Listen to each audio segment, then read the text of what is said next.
დაგლოცოთ, გაგახარო და გაგაზიაროთ მაღალ მოღმერთმა, ჩემო ქართველებო, დედაღვთისას მადლი გფარავდეთ ყველას.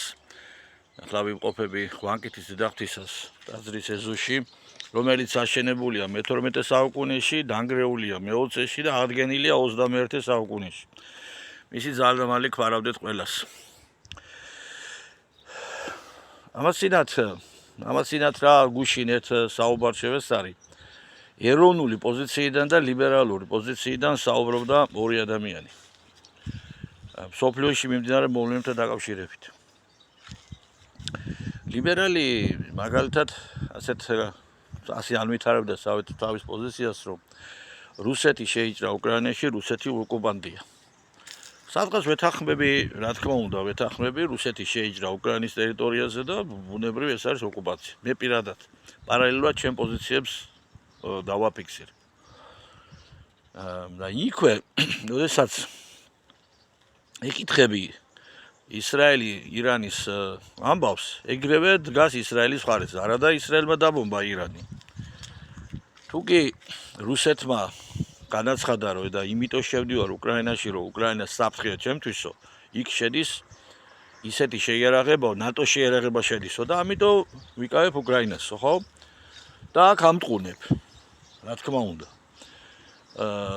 სხვა ქვეყნის ტერიტორიაზე არ უნდა შეხვიდე, არანაირი მიზეზით, ყველა შემთხვევაში ოკუპაცია და სამხედრო დამნაშავე ხარ.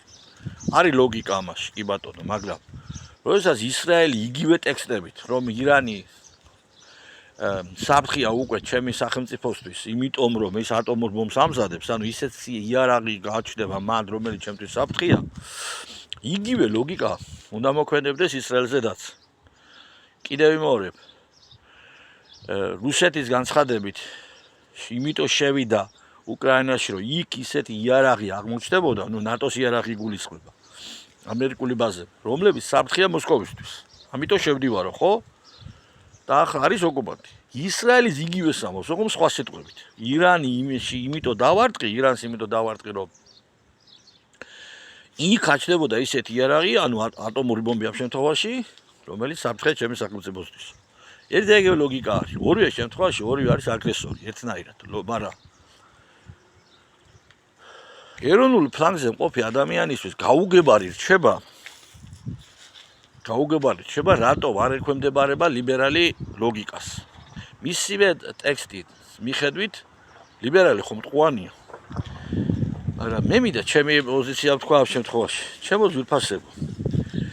ლიბერალების ლოგიკა მდგომარეობს შემდეგში, რომ ისინი მათი თავები ფინანსდებიან დასავლეთიდან, ამერიკა, ბრიტანეთი, ევროპა და ასე შემდეგ და რასაც დაფინანსებელი მიუთითებს, იმას აკეთებენ და იმას ამბობენ და იმას აპრავებენ. ეს არ მიყვირს, მათი ლოგიკა ეს არის. სადაც არის ამერიკა, ამართლებენ იმქმედებას ყველას და ყველაფერში. უკრაინასთან მიმართებაში ამერიკა ფიქსირდებოდა უკრაინის მხარეზე, დღეს აღარ არის, მაგრამ ხო ფიქსირდებოდა. ესენის გაჩუმდნენ, ამერიკა გაჩუმდა, ესენის გაჩუმდნენ. და ისრაელთან მიმართებაში ამერიკა ფიქსირდება ისრაელის მხარეზე. ლოგიკა ეს არის, მაგრამ მე რას ვიტყოდ, იცი მეგობრებო, ეროვნულ ფლანგზე რო არის ხალხი, რო ხართ, ჩემო საყვარელო, ჩემო ძვირფას ადამიანებო, ლიბერალებში რო ლოგიკას ეძებთ, ეს უფრო მეტი არალოგიკურია, მეგობრებო, ვიდრე თვითონ ლიბერალების ულოგიკო ქმედება. ასე რომ, მეგობრებო, ლიბერალების გამოსწორებას თავი უნდა დავანებოთ, ჩემი აზრით, ეგ შეუძლებელია და უნდა ვიბრძოლოთ საქართველოს. სიტყვასაც ხარჯავთ ამ ხალხის თავში რამე ლოგიკის შეყვანისთვის. გამორიცხული ეგ. ხვალდაზე თუკი კი არა, გეტყვით რა იქნება ხვალდაზე. როგორც კი შეიძლება ვითარება და ახლა ამერიკული გავლენის ქვეშ ხო არის. და როდესაც კავკასია საბოლოოდ აღმოჩნდება რუსული გავლენის ქვეშ, გარდაულად მოხდება ეს, იმიტომ კი არა, მე მინდა შენ გინე, იმიტომ რომ ესე მიდის საქმე. მაშინ როგორც კი ჩრდილოეთიდან წამოვა დაფინანსება, ახლანდელი ლიბერალები გახდებენ ნომერ პირველი რაშისტები. ასე არის ეს, ფული, ბაბაია, ფული. ამიტომ ეს უნდა გავიგოთ, ვინც ეროვნულ ფლანგზე ვდგავართ, უნდა გავიგოთ, რომ ლიბერალების ლოგიკა არის ფული და მხოლოდ ფული. მერთმა დალოცვილი გამყოფოთ, გაგახართ, გაგაზიაროთ უფალმა და კიდევ ერთხელ შეგწეოდეთ დედა ღვთისას ძალა და მადლი.